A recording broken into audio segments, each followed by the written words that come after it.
রাহমাদু অনুসাল্লি আলা রসুলিল করিম আমাবাদ। বন্ধুগণ, আজকে লাইভে আবার এলাম। ইসলাম শিক্ষা দিয়ে গেল। ইসলাম শব্দের অর্থ হচ্ছে শান্তি বা শান্তিতে স্থাপন করা, মারামারি কাটাকাটি হানাহানি নয়।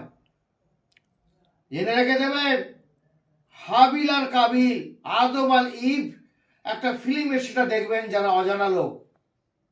মূর্খ লোকদের বলছি, নাট্যকারদের বলছি, গালে পান দিয়ে গাল গাপ্পায় ঝিয়াবাজিদের বলছি, কাউকে ছোট করতে শেখায় না। যে যার কর্ম করো, যে যার ধর্ম করো, তাকে সাহায্য করো, এটাই ইসলামের নীতি। ইসলাম হানাহানি শেখায় না। যদি ধরুন উড়িষ্যার কাণ্ড কারখানা, ইউপির কাণ্ডকার, বিহারের কাণ্ডকার বাঙালিদের মাধ্যমে মারছে, পেটাচ্ছে, বাঙালি মানে বাংলাদেশি, এটা যদি আমাদের বেঙ্গলে হয়,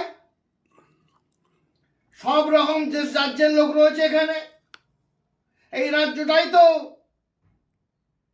ভারতের রাজধানী, প্রাক্তন রাজধানী, সব তো এখানে।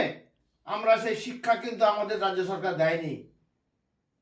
তার সঙ্গে সঙ্গে বলি, ইসলামের কথা বলছি, যারা ধর্মের নামে করছেন। ধর্ম মানে কি? যারা বিধর্মীয় ধর্ম কথা বলছে। আর একটা কথা বলি, বাইরে থেকে আসা লোকগুলো ধর্মের কথা বলছে, যাদের ধর্ম কাণ্ড কারখানা নেই।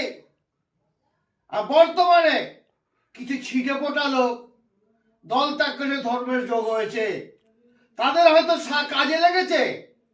কে হয়তো ডিভোর্সের কেসে সাহায্য পেয়েছে একটি মহিলা, সেটা হচ্ছে হাওড়ায় বাড়ি। তার ভাবা উচিত সেই মেয়েটা জানাজা পড়া চলবে না। আমি বলছি, আনা মুমতাজুল মুহাদ্দিসিন, শরিয়াতের বিরুদ্ধে চললে, আমার বিরুদ্ধে যদি শরিয়াত, আমার বিরুদ্ধে যদি কোনো অ্যাকশন নেওয়ার জন্য শরিয়াতের বিরুদ্ধে যে অ্যাকশন নেবো না আমি। যারা শরিয়াত মানে না, তাদের ধর্ম নেই, যারা ঈমান আসবে তারাই জান্নাতে যাবে। তার সঙ্গে সঙ্গে কেউ লোক লালসা দিয়ে দলে যোগ আছে। শুনে নিন, কংগ্রেস কবে শেষ হয়েছিল? নরসিংহ রাও থেকে দল শেষ হয়ে গেছে। রাজীব গান্ধী মতো ঠিক ছিল, ওনার পেয়েছে নরসিংহ রাও। অভিজ্ঞতা কম হয় না আমাদের, কম জানিনি। তার সঙ্গে সঙ্গে আজ কি দরকার ছিল বাংলাদেশের মেয়েকে এখানে তুলে রেখে দেওয়া? ওটা অন্য ব্যাপার। আমি রাজনীতির কথা বলবো।